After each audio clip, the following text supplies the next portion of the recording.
Welcome back to CS520. Today we want to talk about representing integers.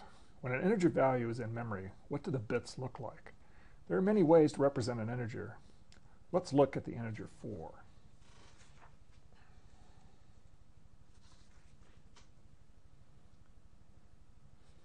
When we see horses in a field, we can count them, and we can understand there are 4 horses there. This is independent of writing down the number 4.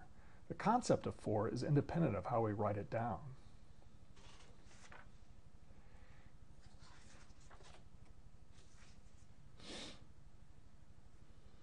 This is a decimal number, decimal representation of 4, which means it's a base 10 number.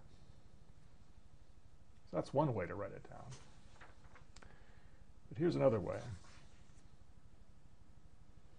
This is in binary, base 2. So there are many ways to represent the number 4, and decimal is not the only way, even though we have used it so long that we sometimes forget there is any other way. Our culture uses base 10, but there have been cultures who have used different systems. For instance, the ancient Sumerians used base 60, and we see vestiges of that still today in how we measure time and angles. Computers, of course, use binary, base 2, where there are only 2 symbols, 0 and 1. The term bit is a contraction of binary digit. And sometimes when working with computers, base 8, or octal, or base 16, hexadecimal, or just hex, is convenient, as we shall see. But to break out of decimal mode, we need to return to grade school and remember how our representation of decimal numbers actually works. It is a positional representation. So when I write the decimal number 1, 2, 3, what does that mean? Well, we've internalized it, but what it means is the position carries the power of 10 that is applied to that digit. So that's 1 times 10 to the second plus 2 times 10 to the first plus 3 times 10 to the 0. We understand that. I'll refer to this as the evaluation formula.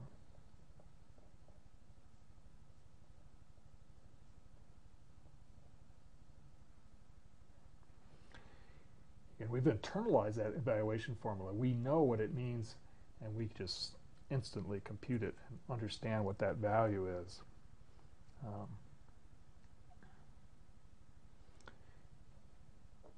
This, of course, is the radix. The radix, let me try that again. The radix, or base. In this case, of course, it was a decimal number. It's base 10. And the 10 just indicates what value gets plugged into the evaluation formula. The trick is, of course, we can change the base. We could use binary, as I mentioned, where the radix is 2, and our available symbols are just 0 and 1. Or I could use octal, where the radix is 8, and the available symbols are 0 through 7. And we'll also find very useful this semester hexadecimal, where the radix is 16. Now the symbols get a little tricky because we use 0 through 9 in their usual way, and now we need symbols for values 10 through 15, and the convention is to just use the alphabet A through F to represent the values 10 through 15. Let's look at a few examples.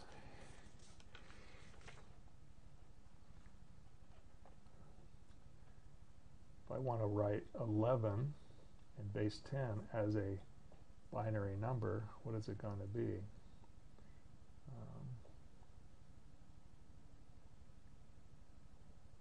think it's that. Let's check it. So that's 1 times 2 to the third plus 0 times 2 to the second plus 1 times 2 to the first plus 1 times 2 to the 0. And what have we got there? 2 to the third is 8. You'll also find over the semester you're going to learn your powers of 2.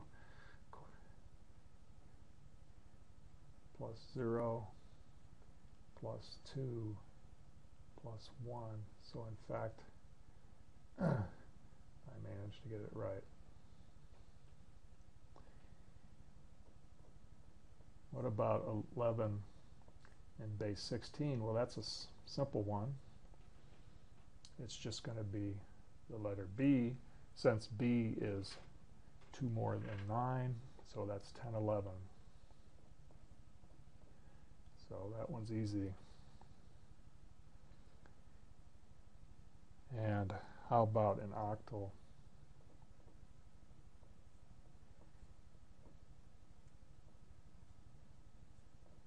So 1 times 8 to the first plus 3 times 8 to the 0 equals 8 plus 3 equals 11 again.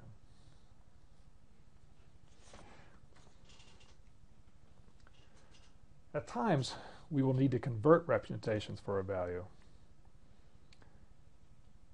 First, let's look at converting hex to and from binary. And it's easy, basically. The strategy here is to take it 1 hex digit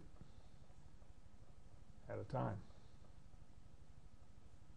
This is why hex can be convenient. It's really a compressed form of binary. So if we take this and just take it 1 hex digit at a time, I can expand this into binary quite quickly. That goes there. This goes there. You guys are going to have to keep an eye on me, see if I screw this up. But I could just isolate and take 1 hex digit at a time, because 1 hex digit becomes 4 bits. And I can write all the bits bound together in order to get the final value.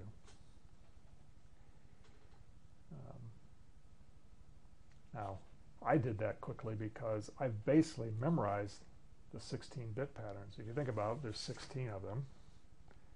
Right here they are. So there aren't that many. You can run the evaluation formula, obviously, if you need to. And that's probably, you can do that quickly on the left-hand column. The right-hand column, though, it's probably gets a little slow to run the evaluation formula and actually compute it in your head. So you'll find as you work more and more in binary that you will be able to do the conversion back and forth between these binary values and these, in this case, I wrote down decimal values, I see, but of course the hexadecimal is lurking right there too. When I remember that I'm using the letters for those top 6 values. Let's go back though, because we want to look at converting the other direction as well. What if I start with a binary number and I want to convert it back? Well, I'll use the same number, I guess. Again, it's the same strategy. Just divide it into chunks of 4 bits, because that corresponds to a single hex digit.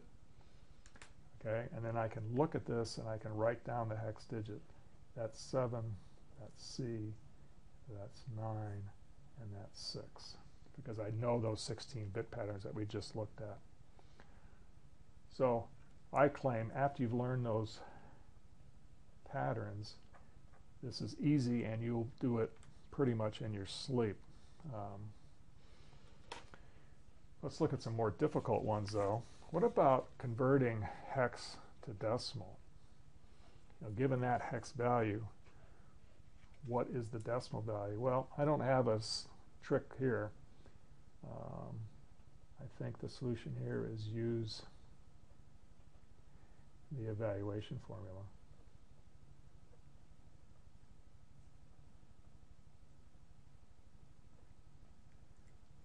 Okay, so let's do that.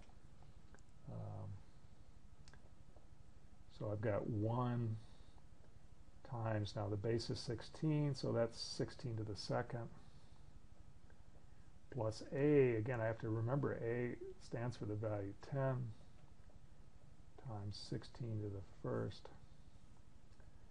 plus 3 times 16 to the second. So what is that? 16 squared, I happen to know, is 256. And again, as I mentioned a moment ago, you're going to know these powers of 2 and even powers of 16. After you work with them more, you'll learn them. Maybe you won't be able to forget them, actually, and you'll wish you could. So that's the 16 to the squared. How about this? 10 times 16 to the first. Well, that's 160. And this is 3. So if I do that arithmetic,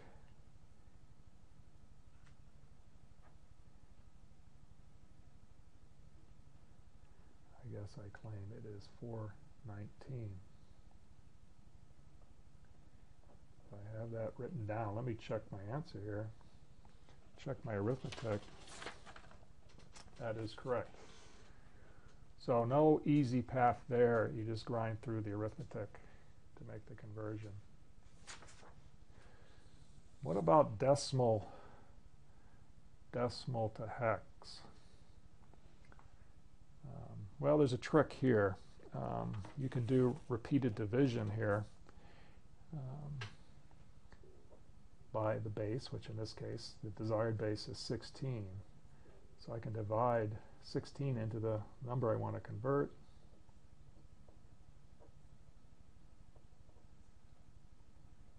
Just doing the division.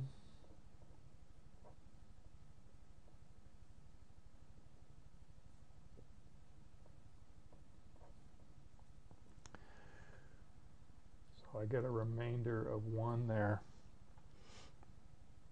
And then what I do is I take the answer, I divide it by the base. Okay, so I'm taking the answer from the first division, and I'm going to divide that by the base of 16.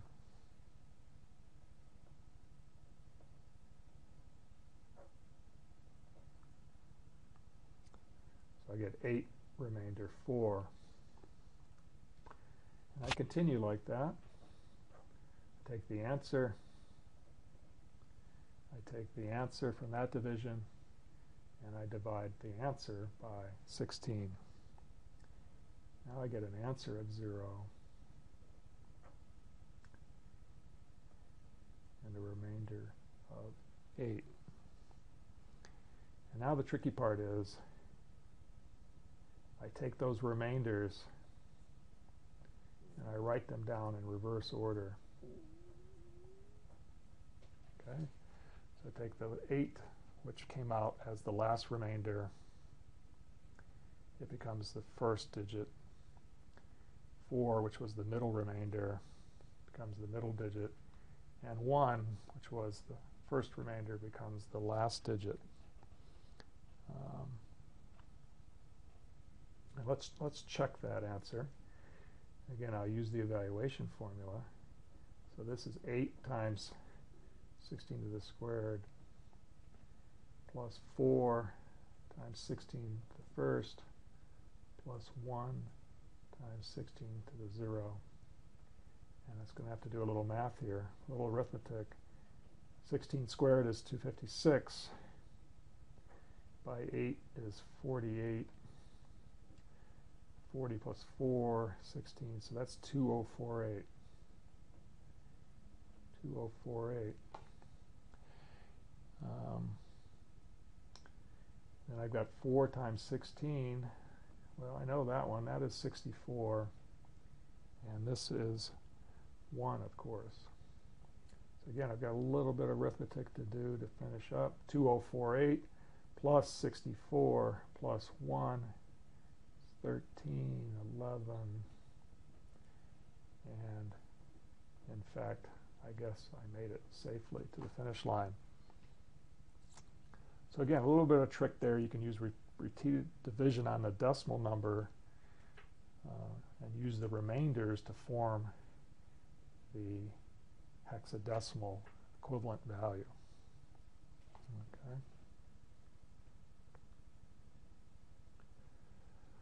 Let me get back on my script now.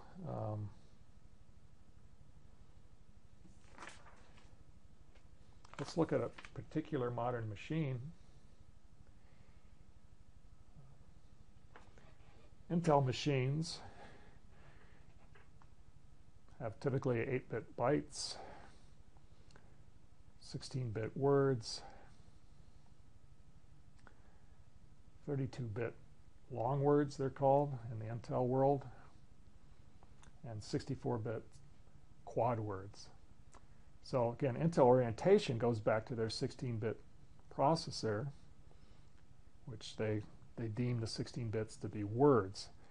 So when they went to a 32-bit architecture, they called that a long word. And when they went to their 64-bit architectures, they kept the 16-bit terminology, and so 64 bits is considered a quad word. You look at their 32-bit architecture, which is called the IA32. It's got 32-bit registers in the CPU, and addresses on that machine are limited to 32 bits. 64-bit Intel architectures have, of course, 64-bit registers and 64-bit addresses. So this is why hex is convenient to us when we're working with Intel hardware. Right? Writing out all the bits gets tedious, but hex is a compressed form. I can write out the bits for 1 byte as just 2 hex digits. And once I get used to converting back and forth between hex digits and the 4 bits, I can almost see that hex as binary. So we'll use hex as a compressed form. Similarly, a word on the Intel 16-bit is just 4 hex digits. A long word, 32-bit quantity, is 8 hex digits. And a quad word is 16 hex digits.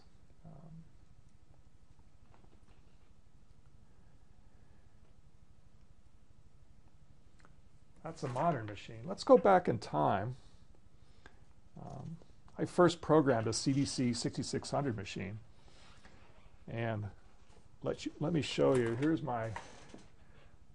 my tattered and torn assembly language manual for programming that machine.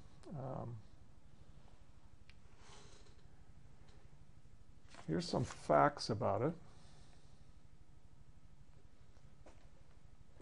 Again, it was designed and first manufactured in the late 1960s. I'm not that old. I was actually programming it in the mid-1970s when I was in your shoes in this course as an undergraduate. It had 6-bit characters, 60-bit words. This is also the cell size in the memory. The memory was organized as 60-bit words. It had 18-bit addresses, so very limited address space by today's standards. And the CPU had both 18-bit registers used for addresses and for small integer values, and 60-bit registers to hold the full 60-bit words. So when I was programming this machine, octal was typically what we used to represent the bits. Because a character on this machine, since it's 6-bit, is 2 octal digits. A word is 60 bits, is 20 octal digits, and an address is 6 octal digits. So we did almost everything on this machine in octal. I think I mentioned to you in a prior session that modern machines are byte-oriented. The memory is byte-oriented, so again, hex will be convenient because a byte is 2 hex digits. I mean, one interesting question is, why did the CDC machine have such a long word length? The designers of the machine were mostly interested in computing with floating point values. That's the bottom line. So, they conceived of memory as a sequence of floating point values. Why are modern machines byte-oriented? Well, it's because mostly, what do we use our computers for today? We mostly push characters around. So we're much more focused on bytes rather than floating point values. And I could tell you, doing text processing on the CDC-6600 was a pain. A memory word was 60 bits, and a character was 6 bits. So you either put one character per word and wasted a lot of memory, and because you had 18-bit addresses, you didn't have a lot of memory to waste. Or you had to go to the trouble of packing and unpacking 10 characters per word. There were other problems too, due to having only 6-bit characters. But we'll talk about this later when we talk about representing characters in strings.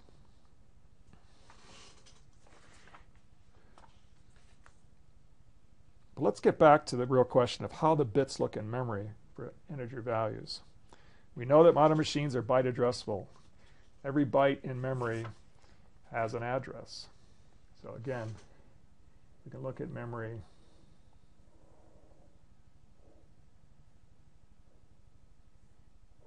Just a series of bytes. I'll just draw the bit position at the top here. Right? Each cell in memory has 8 bits.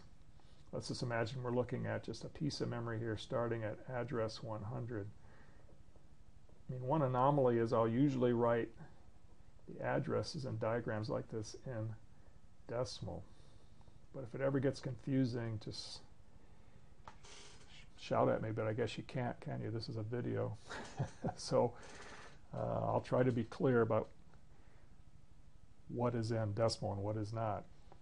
In this diagram, however, the addresses are in decimal on the left there. So let's imagine we want to put the decimal value 17 in memory location 105. So 17, decimal value is 17. What are the bits for that? Well, it's a 16, no 8, no 4, no 2, and a 1.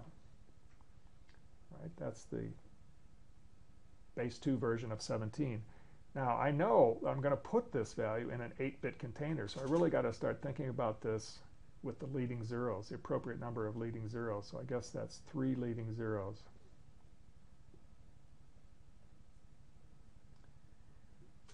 Right? In this world where we have fixed size containers, we'll often carry around the leading zeros, although as humans we usually discard them because they're not carrying anything useful. But we're always focused on particular container sizes, like a memory cell. So what did I say? I was going to put this in slot 105, I think I said. So we know what that will look like now in memory. We know if we had X-ray vision and we could look at memory cell 105 and actually see the bits, we would see those bits. And that's sort of the name of the game here when we're talking about representation. We want to know what the bits are in memory. But what if the value 17 is in a 32-bit integer in memory? How do I put a multi-byte value into a byte-oriented memory? Which byte goes where? There's 2 modes. There's big endian mode,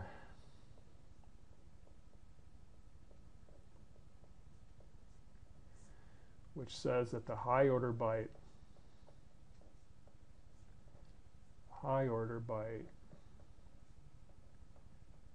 goes first.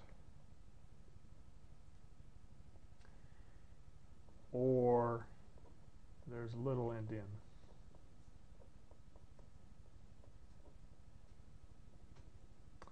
Which, of course, as you can guess, the low order byte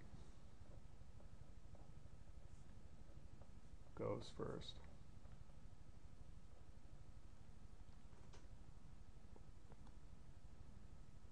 But what do I mean by high order and low order bytes?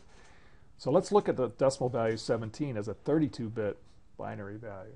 So back to the decimal value 17. Right, I did an 8-bit value for it.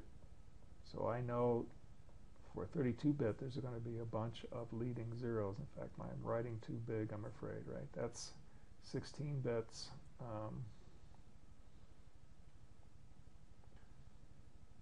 Let me continue down here.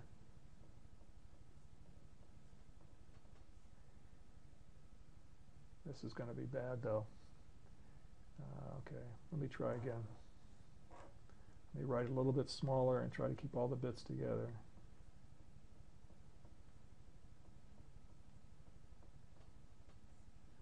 And that's 16 leading zeros. There's 24 leading zeros. Now I finally got the 8 bits that I know how to represent 17. If you remember, that was 001, 0001. Okay. So 32 bits representing the decimal value 17. The question is, what's the high order bytes of that 32-bit quantity and what's the lower order bytes? Again, the byte boundaries here are 8 bits. Okay. And the bit position, again, runs for each byte. Right, that rightmost is bit position 0, corresponding to 2 to the 0. This one is corresponding to 2 to the 7. This is the 8-bit position. This is the 15, 16, 23, 24, all the way up here to 31. Because again, we're talking about a 32-bit integer. Okay. So when we talk about high order and low order, we're talking about the weight carried by the bit position. So these bit positions up here obviously have underlying larger values of 2 behind them. So we think of those as high order.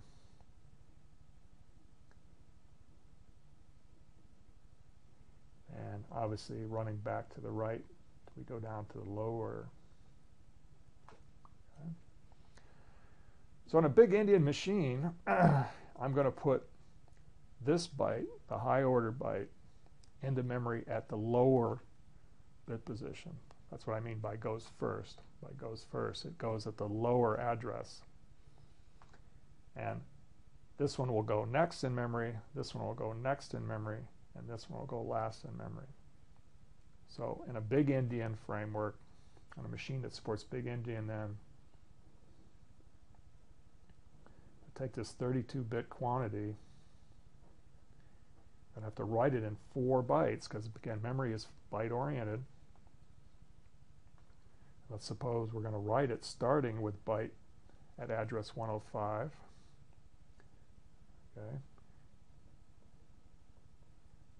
Big endian representation would put the high order byte first, so this one first. So I'd have all zeros, and then this one next, all zeros again, this one next, and finally the 0, 0, 0, 1, 0, 0, 0, 1.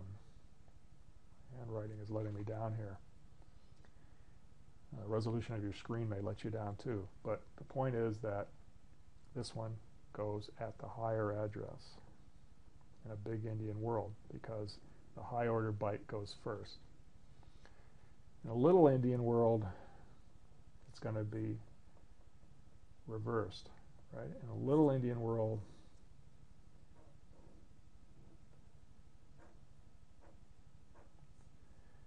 going to have the 0001, 0001 up there at address 105, and the 0 bytes in the following bytes in memory. Okay. It's important to realize that there's really no right and no wrong here. The industry is pretty evenly divided between big endian and little endian. For instance, Intel machines are generally little endian, and IBM machines are generally big endian. And some machines can go either way. When you boot them, you can set them to operate in one mode or the other. I grew up programming little endian machines, so that seems more natural to me. But there are perceived advantages and disadvantages to each, as we'll see over the semester. Because writing all the ones and zeros gets tedious, on exams and homeworks, I would probably ask you to give me answers in hex. So let me just redo this one last time in hex. I'm kind of running out of paper here. Let me go to another piece of paper. I want to redo that example in hex, the big endian case would again have the 0 bytes first, the high order bytes, which are all 0 in this case. So in hex, that would be 0, 0, right? 2 hex digits for each memory location. And then I would have 1, 1. And that high order and that higher memory address. So again, let me write the memory addresses here just to make sure it's clear. Right? Again, I'm just writing the value. We're looking at the value 17 stored in a big endian machine as a 32-bit value spread across 4 bytes in memory. And I'm looking at those bytes by writing the hex. Okay, little endian is going to be the reverse.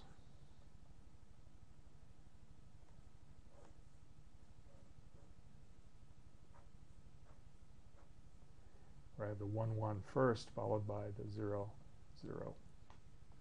Okay? And what am I doing here again? I'm just emphasizing that throughout the course, we're not going to write the bits down because it's just too much work. We'll summarize. We'll show the bits using hex. Okay? So let's stop here for the now, in this session, I only looked at positive values. What we need to go to next is representing negative values. I'll see you then.